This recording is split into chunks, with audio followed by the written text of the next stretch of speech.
Warning: the footage contained within this documentary is intended for mature audiences. Video games featured are rated E through M. Viewer discretion is advised.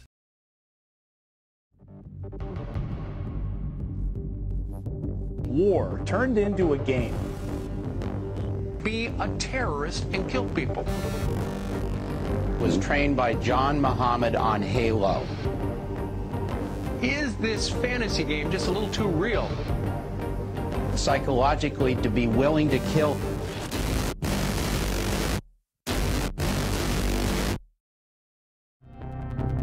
We see it every day, when a decade ago it was something for those with their heads in the clouds.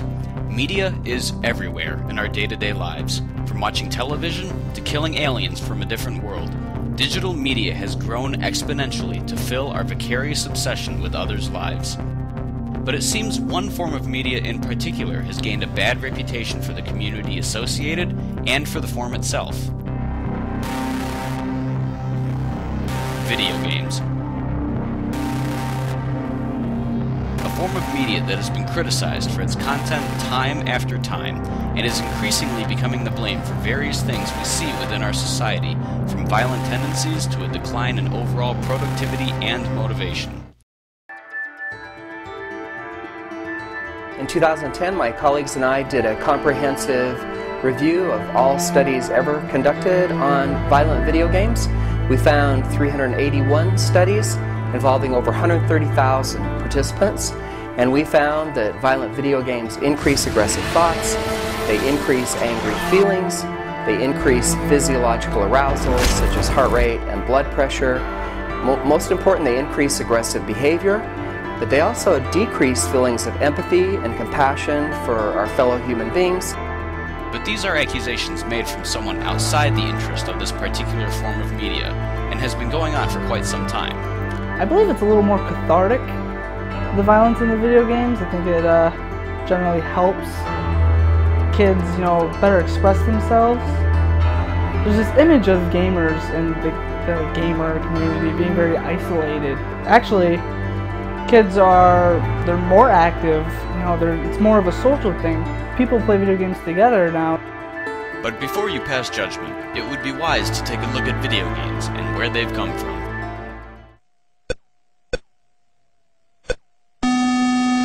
In 1972, Atari Interactive kicked off a revolution with the game Pong, a game that allowed people to express themselves through a new art form and media.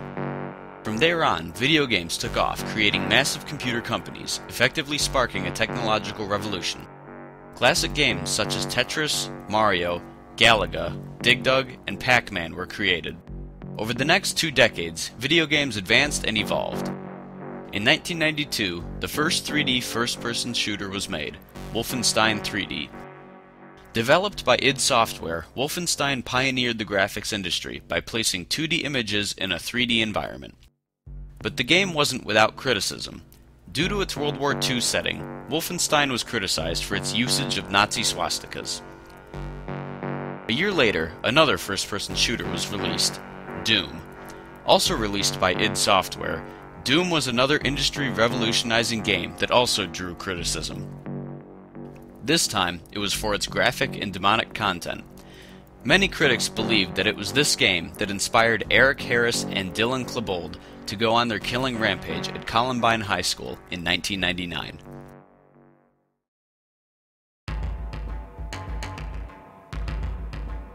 Everyone around me got shot, and I begged him for 10 minutes not to shoot me. We saw him shoot 3 kids, and so we started going back on the soccer field, and he looked at us, and then he started shooting at us. You have only one option. The decision was yours. Now you have blood on your hands that will never wash off. An assault on video games as a gateway to violence had started. The triggerman in the DC Beltway snipings was trained by John Muhammad on Halo. They are arguably the best teaching tool we have. There's no question that certain forms of video game violence can be correlated to aggression in the kids who use them. But have video games really caused an elevation in violence? No, there's really been no changes. I just use it as a way to blow off steam instead of, going out throttling someone.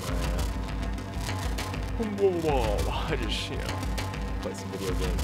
I mean, it's just a video game. It's not real life, and I think I'm able to distinguish the difference between those. We have violence in other forms of media than just video games, and we're also trying to attribute the social problems that have been around forever to a media that has only recently been around. You can't really view the gamings from just the outside, you have to have the perspective from the inside as well. There's only two ways to view a box, and that's from the outside and the inside. Video games are violent, but there's also violence in other media forms that, aren't that effective.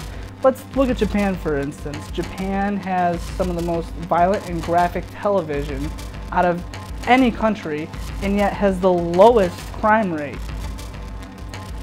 You can't overlook that. The worst school shooting in world history was in Erfurt, Germany, at the hands of Robert Steinhauser. He killed 16 and then himself, and he was immersed in the game Counter-Strike. People didn't want to accept that these incidences were partially their fault or something that they could have helped prevented. So what they decided to do was they decided to, launch a conquest against the media that they weren't a part of, nor did they understood. This was able to draw the attention from those possible factors, like bad parenting or, people not lending out a hand when they should have. Instead, it became an attention grabber to say, this media is what caused this. We need to get rid of this media.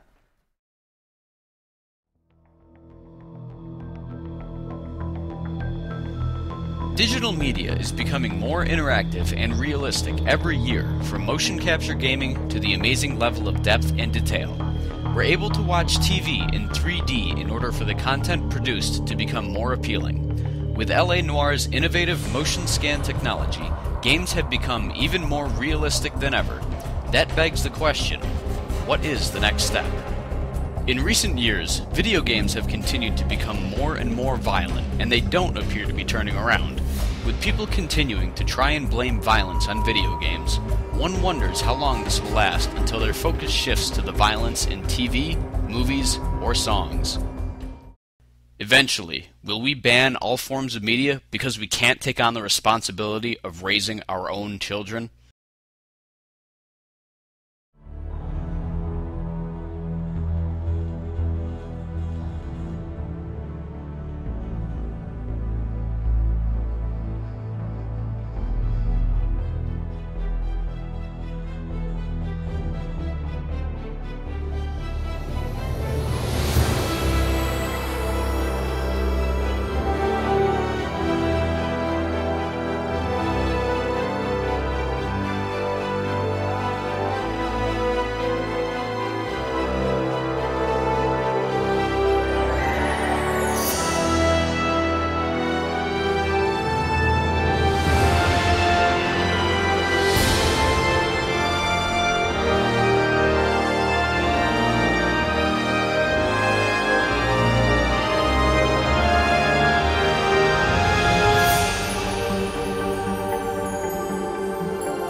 The coolest.